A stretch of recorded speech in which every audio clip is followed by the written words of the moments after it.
자, 골드 퍼시픽 살펴보는 시간 이어가겠습니다. 자, 종목명 골드 퍼시픽입니다. 자, 골드 퍼시픽 현재 굉장히 많이 밀려 있습니다. 고가가 한때 2585포인트였는데 430까지 밀렸으니까요.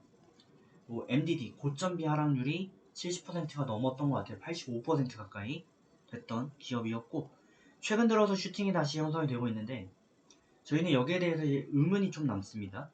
퀘스천 마크.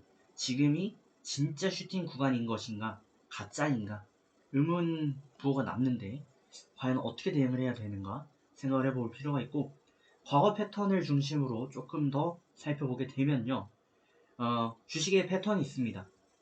이게 100% 정확하다라고 할 수는 없지만, 보통 고점 구간에서 대형 거래가 터지면 일반적으로 매도 신호 중 하나다라고 봅니다.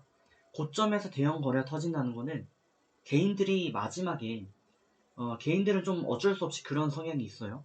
뉴스 소식을 좀 늦게 접하다 보니까 올라갈 때 한참 이미 다 올랐을 때 소식을 접해서 매수가 막 들어옵니다. 그럼 여기서 흔히 말하는 설거지가 이루어지게 되고요. 그때 세력들은 물량을 떠넘깁니다. 그럼 보시면은 이 거래가 왜 대형 거래가 터졌는데 주가는 밀렸는가를 생각을 해보시면 간단한데, 대형 거래가 터졌는데 거래가 많다는 거는 매수가 굉장히 많았다는 얘기예요. 근데 매수가 많은데도 불구하고 매도도 많았기 때문에 거래가 터진 거죠. 만약에 매수만 있다면 뭐 예를 들어 만 원짜리인데 이게 2만 원까지 가는 게 쉽겠죠.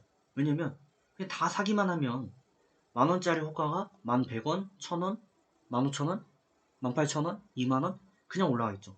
거래 없이 올라가게 됩니다. 왜냐면 파는 세력이 없으니까. 근데 거래가 막 동반된다. 이거는 나는 11,000원에 사고 있는데 누구는 자꾸 1,900원에 팔고, 또 12,000원에 샀는데 누가 또 12,100원에 팔고 있는 거예요. 그렇기 때문에 거래가 강하게 터지는 거죠.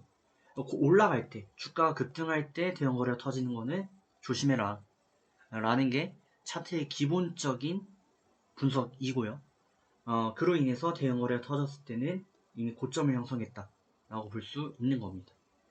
그렇게 해서 고점의 대형 거래가 터졌을 때는 아무래도 매도 신호로 간주가 되고요. 반대로 저점에서 대형 거래가 터진다. 이거는 매수 신호로 간주가 되는데, 보시면 이때만큼의 거래가 언제 터졌나? 없습니다. 거의 없습니다.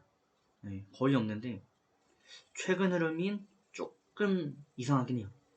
그죠? 근데 이게 그렇다고 이때만큼 거래가 터진 건 아니지만 그래도 많이 밀려있는 상황에서 거래가 좀 터지고 있어서 관심은 간다. 이 정도 볼 수 있겠습니다.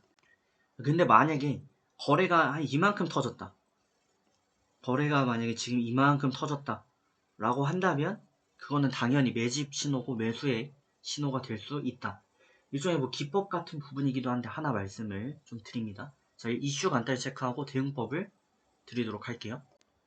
자, 종목명 골드퍼시픽입니다. 시가총액은 500억 정도 기록하고 있고, 업종을 보시면은 생활용품 도매업이고, 제품 사업은 핸드백, 또 지갑, 과학기자재, 실험용 시약 등 사업을 영위 중입니다. 지금 이슈가 되고 있는 거 여러 가지가 있는데, 일단 코로나 관련 내용도 골드퍼시픽이 가지고 있어요. 그리고 미래야인지 주가 상한가를 기록했다라는 내용이 골드퍼시픽 주식 배분 관련해가지고 내용이 있었다라는 것도 나와 있습니다. 뭔가 많이 엮여 있는 거는 맞는 것 같고, 또 얼마 전이긴 했지만 시간이 좀 지났지만 7월 달에 경구용 코로나 치료제 식약처 임상 승인을 받았다라는 내용도 있어요. 이게 정확히 이렇다라고 할 수는 없지만 코로나의 특성상 겨울을 조금 더 좋아하죠.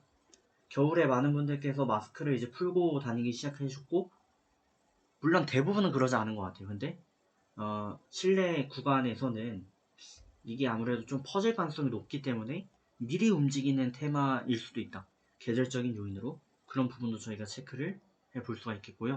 그리고 단순 풍문으로 봤을 때는 뭐 안철수 당대표 등 내용도 조금씩 있는 것으로 보여집니다.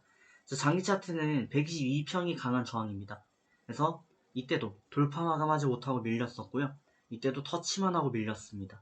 이때도 터치만 했고요. 근데 보시는 것처럼 터치를 하더라도 결국 122평까지 올라왔죠. 이 말은 무슨 말이냐면 종목의 특성상 슈팅이 나타나면 저항까지 한번 올라간다.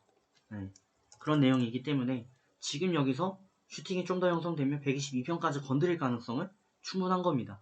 단기적으로는 시너지 효과를 낼 수 있는 그런 상황이다 라고 보시면 되고, 대응법은 현재 라인을 좀 중심으로 대응을 드리고 싶은데, 너무 짧게 잡으면은 또 좀 아까울 수가 있고, 길게 잡았을 때는 대응을 못 하실 수가 있긴 한데, 그래도 60분봉으로 대응을 드리겠고요. 5일선 잡습니다. 5일선을 이탈 마감하면 매도입니다. 그러지 않으면 가져가 보시길 추천드리겠습니다. 장기적인 관점으로는 뭐 밀리면 더 담아 가셔도 될 것 같아요. 아직. 다만 이제 기업에 대한 이 증거은 100% 이런 부분들 좀 부담스러울 수는 있거든요. 그런 부분을 감안해서 대응을 해주셔야 되겠습니다. 어쨌든 간 60분봉 기준 5일선 대응 추천드리도록 하겠습니다. 좋은 결과 만들어 가시고 다음에 뵙겠습니다.